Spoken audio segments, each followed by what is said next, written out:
পাগলা মসজিদের সুনাম দেখে পরীক্ষায় পাশ করার নিয়তে 2 রাকাত নফল নামাজ মান্নত করেছিলাম, কিন্তু পাগলা মসজিদ কিশোরগঞ্জের অনেক দূরে হওয়ায় এবং রেজাল্ট আমার পাস এবং ভালো রেজাল্ট হয় অত দূর না যে আমি বাইতুল হুদায় 2 রাকাত নামাজ আদায় করে মান্নত পূরণ হয়েছে কি আমার? প্রিয় ভাইয়েরা, মান্নত কেউ যদি মসজিদের সাথে নামাজের সাথে যুক্ত করে তাহলে এই মান্নতে মসজিদটা তার জন্য সেই জায়গাতে মূল মাকসুদ হবে না, সালাদটা মূল মাকসুদ হবে।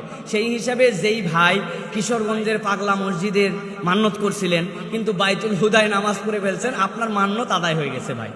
প্রিয় ভাইয়েরা, মান্নত করার ক্ষেত্রে প্রথম যেটা মনে রাখতে হবে, আল্লাহ রাব্বুল আলামিন ছাড়া মকসুদ কেউ আপনার পূরণ করতে পারেন না।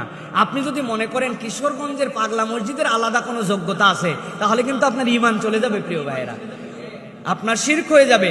আপনি সালাতের মান্নত করেন, রোজার মান্নত করেন, আল্লাহকে দান করাতে মান্নত করেন, কিন্তু মান্নত কসম একমাত্র আল্লাহ রাব্বুল আলামিনের জন্য আপনাকে হতে হবে। প্রিয় ভাইয়েরা, এই দিকটা আমাদের মনে রাখতে হবে এবং সবসময় এটাতে।